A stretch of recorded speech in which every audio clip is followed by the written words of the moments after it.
Nous sommes de retour avec nos invités, Chris Ega, directeur de publication Express Info, Ambroise Ponjou, directeur de publication de Guardian. On s'est fait rejoindre par David Jagbavi de togosite.com. David, bonjour. Bonjour. Bonjour. Vous allez bien? Oui, ça va. Bonjour Michel. En forme. Oui. Bonjour Chris et bonjour Ambroise. C'est la première fois que je partage le plateau avec Ambroise. Je suis très ravi. Allez, c'est le génie de Samuel aussi. On va parler de la RDC. Voilà, en République démocratique du Congo, une deuxième interpellation dans les rangs de la Lucha. L'un des mouvements citoyens congolais, Ghislain Miwa, a été interpellé dimanche à Goma, chef-lieu de la province du Nord, Kivu, sous état de siège. La Lucha dénonce un acharnement contre les opposants au pouvoir. David. Dans une première mesure, oui, c'est le tableau qui est présenté ainsi. On parle d'acharnement parce qu'un des militants de la Lucha a été mis en prison. Vous savez très bien ce que cette corporation de la société civile congolaise abat comme travail depuis très longtemps, du temps de Kabila, où cette société civile a été une sorte d'opposition au pouvoir de Kabila. Et à la suite de l'avènement au pouvoir de Tshisekedi, la Lucha n'a pas baissé les bras.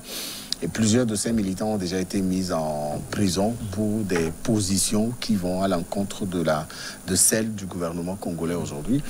Et ces militants qui ont été mis en prison ont été accusés de raisons quand même assez avancées. Oui. Voilà. Et donc, il faut maintenant que la justice se penche sur ce dossier et véritablement apporter la réponse pour justement apaiser les responsables de la Lucha. La Lucha qui est une structure très bien organisée. À chacune de ses sorties, il y a toujours des résultats positifs qui sont en face. Et donc, le pouvoir de Kabila, de Tshisekedi, semble peut-être se ranger dans la même logique que le pouvoir de Kabila dans le temps, oubliant que la Lucha, c'est voilà. Il n'y a pas que la Lucha, il y a Philippine également. Il y a d'autres, il y en a très nombreuses là-bas, du côté de la RDC. Et ces organisations de la société civile ont pour mission d'être en désaccord total avec la politique proposée par chaque gouvernement qui arrive au pouvoir. Et ces organisations le font dans le sens de la préservation des droits des citoyens congolais, et elles le font tellement si bien qu'aujourd'hui elles reçoivent beaucoup de soutien de la part de la population congolaise. Et Chris Ega, et là c'est un peu sérieux, c'est une interpellation liée à la plainte de la fondation de la première dame Denise Nyakero Tshisekedi qui a porté plainte contre les militants de la Lucha. Oui, vous savez, vous êtes dans la société civile, n'empêche que les faits que vous relatez, surtout sur les médias, que vous soyez en mesure d'apporter les preuves les preuves de véracité de ces faits-là. Parce que vous savez, lorsqu'on aspire à un état de droit, il faut quand même qu'on se plie aux lois éditées dans le cadre de cet état de droit. Et c'est pour cela que je dis que ce n'est pas la première fois que cette organisation-là est éprouvée de cette façon, est harcelée de cette façon. Je crois que c'est une organisation créée depuis 2012 qui a fait des fers avec Kabila, qui a une organisation très aguerrie et qui a une organisation atypique en ce sens qu'il n'y a pas de chef, c'est-à-dire que tout le monde, tous les militants se valent, il n'y a pas un organigramme précis, on dit que tel c'est le président, tel c'est le président, de telle sorte que si, lorsque vous voulez vous attaquer à quelqu'un, vous êtes obligé de vous attaquer à toute la structure et non à un leader précis de l'organisation. Je crois que c'est une stratégie qui les a mis un peu en sécurité, en ce sens que lorsqu'on veut les arrêter, on les arrête par vingtaine, par trentaine, parce qu'on ne connaît pas un leader charismatique de cette organisation de la société civile. Et je crois que cela a fait même des émules, notamment au Togo. Je ne donne pas les détails, où les gens se disent que comme il arrive de temps en temps que ces organisations, les leaders de ces organisations ont maille à partir avec les autorités de l'État, ils voudraient mieux dissoudre la tête de l'organisation au sein même des structures. Je crois que c'est une organisation atypique qui est très rodée, qui a des façons d'intervenir sur le terrain, qui a des stratégies, qui a payé avec Kabila. Et aujourd'hui, cette organisation donne du fil à retordre à Tshisekedi. Et mon frère Jagbavi l'a dit. Donc, sur le plan de répression vis-à-vis de la Lucha, je crois que le pouvoir Tshisekedi n'a rien à envier au pouvoir Kabila, qui sait à qui se référer pour instaurer le règne de la terreur et de la peur. Parce que vous savez que ce que réclame la Lucha, c'est l'égalité, c'est la démocratie, c'est l'état de droit, une société juste pour tout le monde. Et puis, ce qu'ils ont comme principe, c'est la non-violence. Je ne crois pas que ces gens-là aient une fois appelé le peuple à descendre de la rue où on a observé des casses, etc. C'est vrai qu'on peut observer des dérapages, mais c'est une structure qui s'est fait pour comme credo la non-violence. Et je crois qu'ils veulent tenir à ce principe-là de non-violence dans leurs actes. Ambroise, la Lucha avait dénoncé un présumé détournement de fonds destinés à la population sinistrée après l'éruption du volcan Nyiragongo en mai dernier. Les faits sont avérés? Oui, moi je ne suis pas au Nord Kivu, mais je crois comprendre qu'il y a forcément un lien entre son arrestation par le tribunal militaire et les faits à lui reprocher, d'autant plus qu'il s'agit de la première dame, Denise Tshisekedi, dont la fondation se plaignait à travers ses avocats qu'il y a eu des détournements de fonds destinés à sauver les sinistrés de l'éruption du volcan d'Iragongo.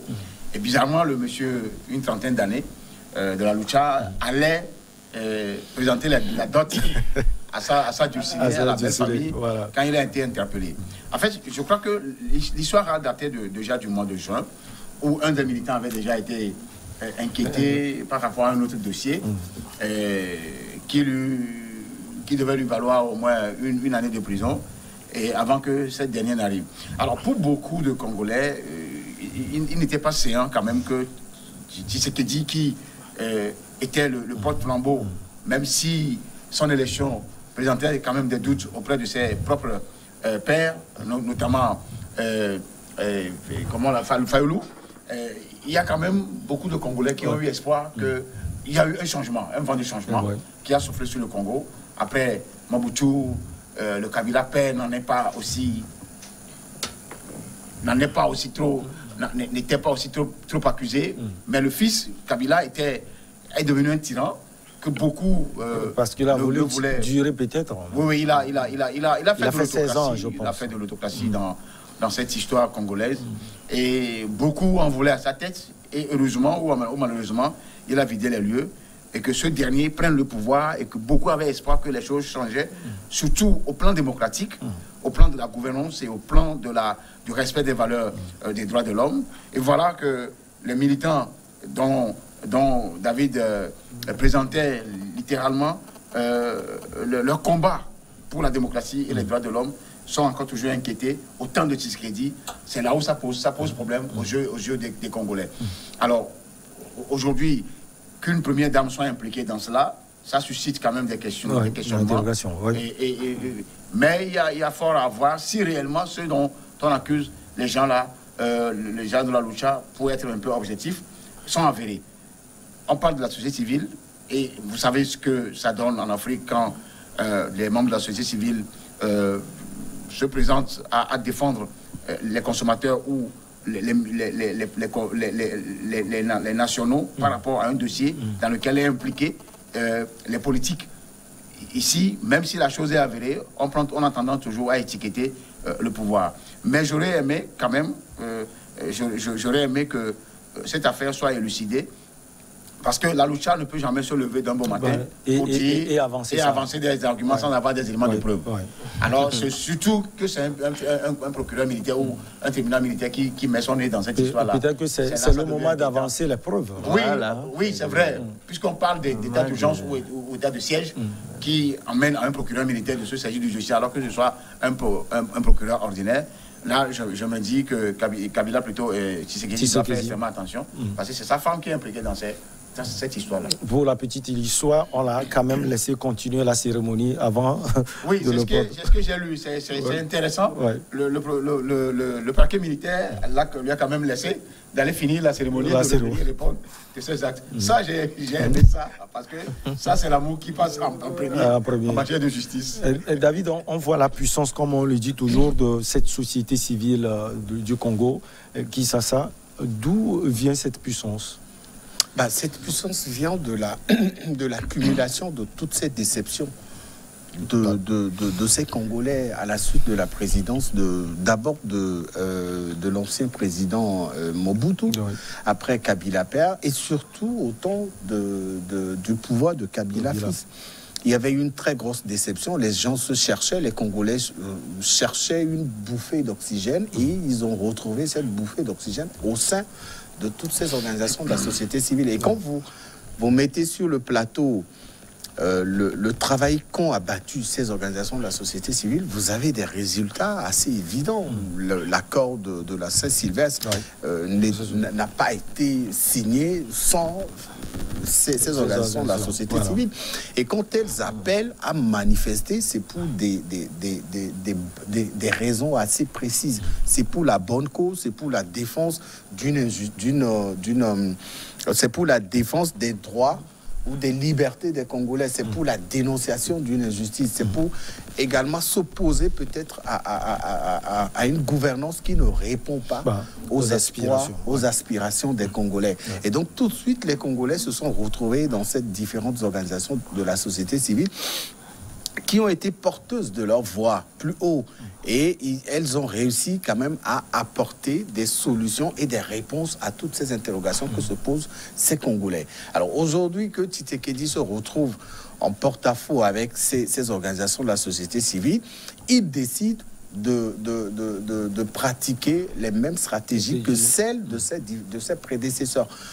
Quand on parle de fondation de première dame en Afrique, c'est un sujet qui sonne très mal dans mes oreilles, parce que je ne comprends pas que ces premières dames, si elles n'ont rien à faire, ça ne sert à rien qu'elles soient devant des fondations. On sait. Quelquefois, c'est plus axé sur le social.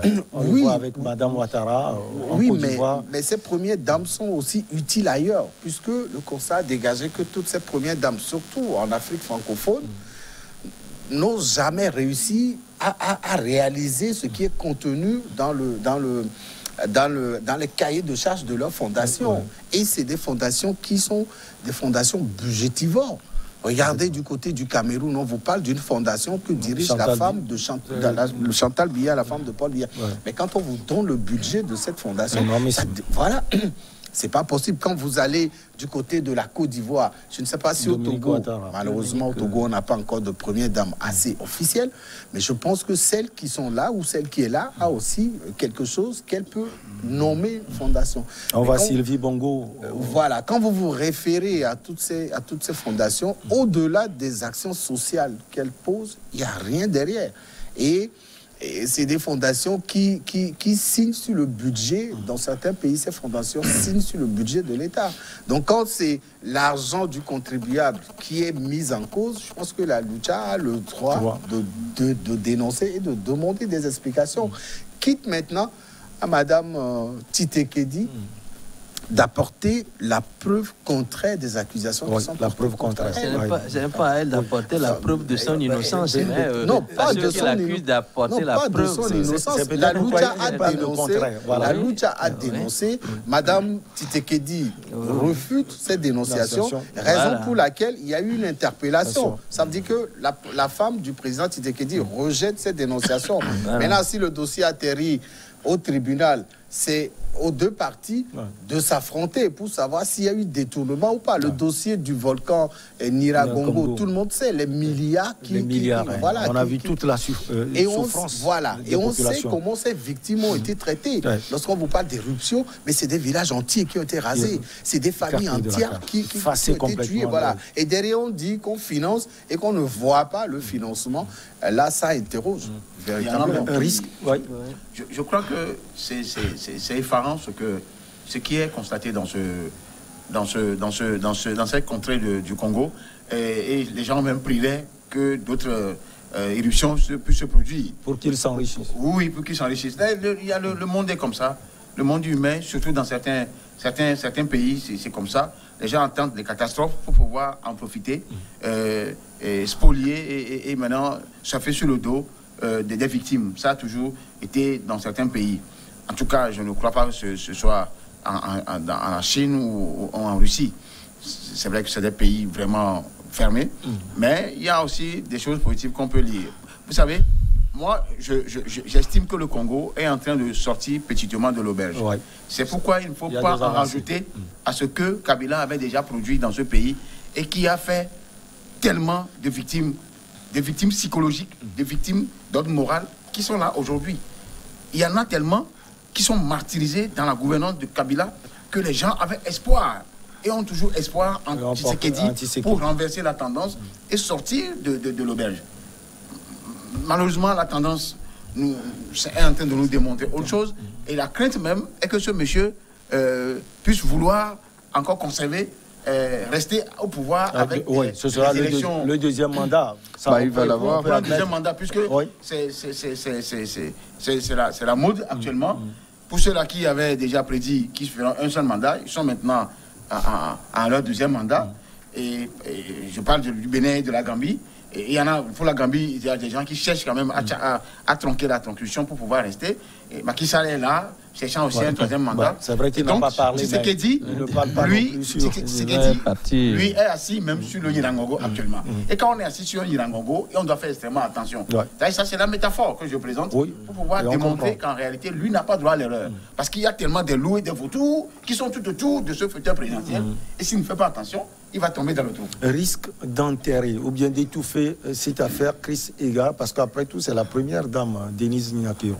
Non, mais je crois que si on veut enterrer cette affaire-là, on n'aura pas quand même interpellé celui-là qui était allé se fait passer la bague au doigt. Je crois que c'est pour que la vérité se manifeste, qu'il a été interpellé pour qu'il présente les faisceaux des faits qui lui ont permis de faire cette affirmation-là. On l'a dit tout à l'heure, vous êtes une organisation de la société civile, vous n'êtes pas au-dessus de la loi. Et c'est pour cela que, je l'ai dit, lorsque vous évoquez des faits de corruption, il faut au moins que vous présentiez à l'approche du fond de l'affaire, présenter quand même les preuves qui permettent aux juges de voir le fond de l'affaire et de voir où se trouve le problème. Et lorsque vous accusez une personnalité aussi en vue que la femme du président, je crois qu'il se pose là un problème parce que généralement, on a cité tout à l'heure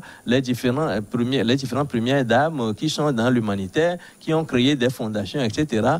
Et je crois que ces fondations-là, en principe, sont censées faire venir des fonds à l'extérieur. C'est-à-dire qu'on met à contribution la première dame pour renflouer la cagnotte de ces fondations-là. Mais on constate généralement que c'est le contraire. C'est peut-être, chez certains, une organisation de blanchiment d'argent. C'est-à-dire qu'on prend pas la main droite, on donne à la main gauche, et cela faisant, on en réserve au passage. Je crois que c'est tout le drame qu'on observe en Afrique. C'est-à-dire la gestion avec probité est une gestion pratiquement rare.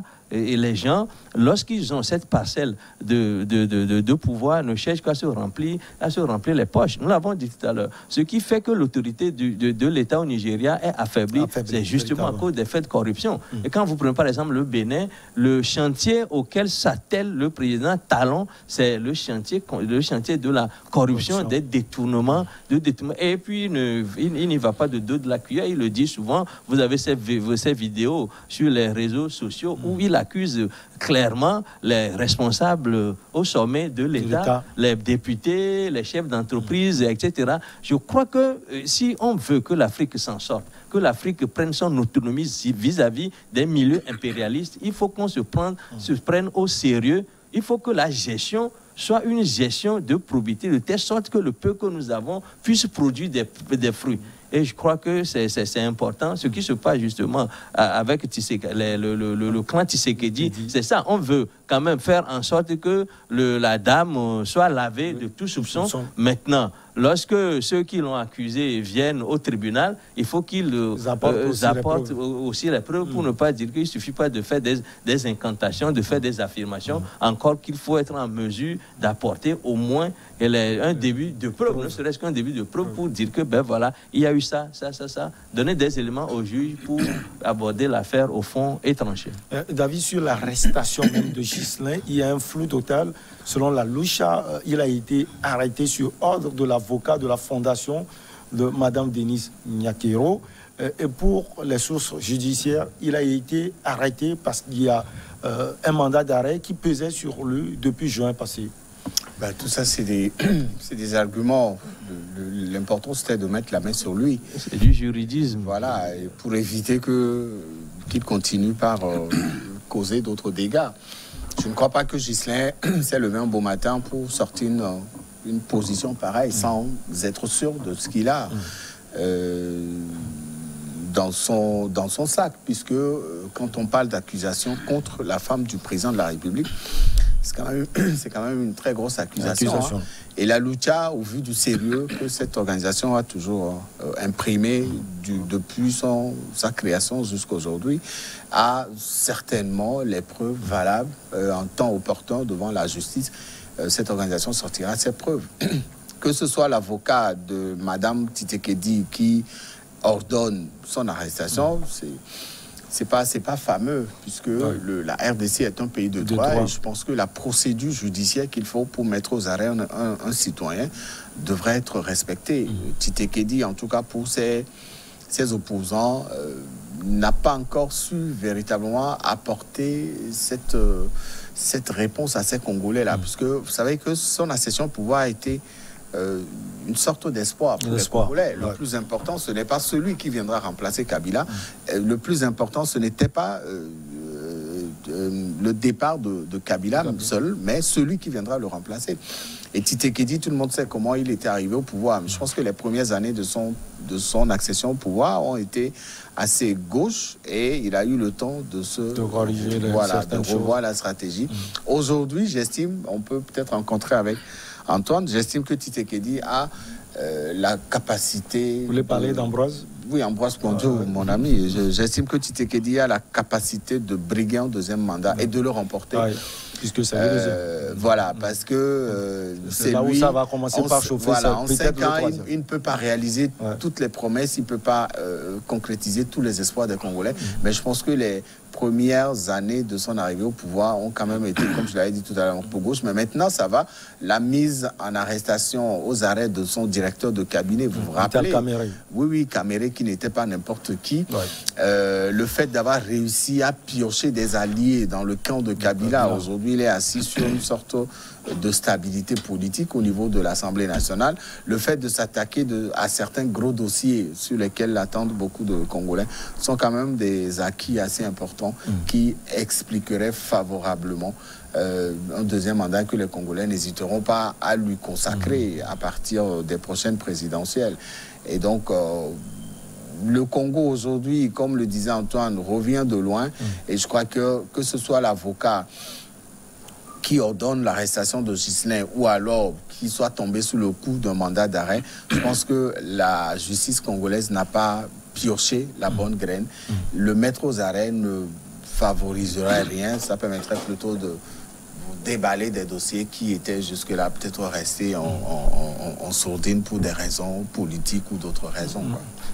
Ambroise, il a parlé de mandat. En une minute, c'est bientôt les élections présidentielles et toutes les élections d'ailleurs en République démocratique du Congo. Vous pensez que ces gens d'affaires peuvent porter un coup attentatoire au président Antoine Félix Tshisekedi? En fait, pour le cas de Antoine Félix Tshisekedi, je serais à sa place, je ne ferai pas un second mandat. Ah oui? Pour ce qui n'est pas évident, je sais, mais il faut toujours mettre la barre très haut pour pouvoir démonter les différents arguments que le camp Tshisekedi pouvait amener pour pouvoir se présenter pour un second mandat. Quand on vient rompre avec une crise politique qui est là, face à un président potentat ou un dictateur, un petit dictateur qui devient grand et qui arrive à dissocier les biens publics des biens privés et ensuite à mélanger les brebis et les caprins, c'est-à-dire, comment on appelle, ceux qui sont des policiers, qui font le travail des militaires, les militaires aussi font ceci. Il y en a qui se déshabillent, deviennent des rebelles par après, et les rebelles aussi. Ça, on en trouve tellement en RDC. Donc, c'est un pays immensément riche et en même temps très vaste. Il y en a des lieux même où vous ne pouvez jamais aller avec des véhicules. Soit c'est par bateau ou par avion. Ce qui fait que ces entonnoirs tombent régulièrement dans ce pays-là parce qu'ils n'ont pas d'argent. Étant très riches, ils n'ont pas d'argent pour pouvoir s'acheter des avions neufs pour pouvoir faire déplacer les gens. Alors, aujourd'hui, la crise qui est là, il y a une crise politique qui entoure Tshisekedi.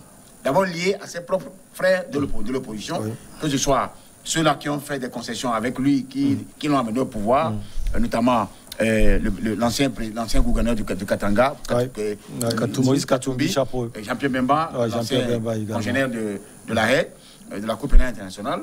Et ensuite, le farouche opposant aujourd'hui, c'est Fayoulou. Qui n'accepte toujours pas sa défaite. Selon la Cinco, c'est Fayoulou qui aurait gagné les élections avec 67%, et que des gens n'ont pas voulu accepter.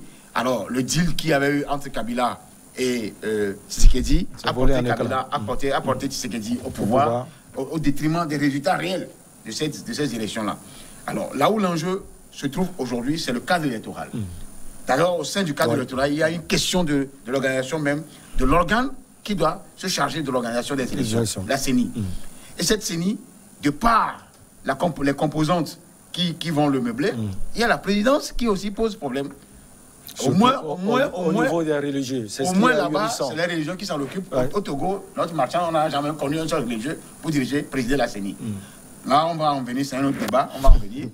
Mais je me dis que Tshisekedi, pour solder ce passif-là, ne devait pas se représenter.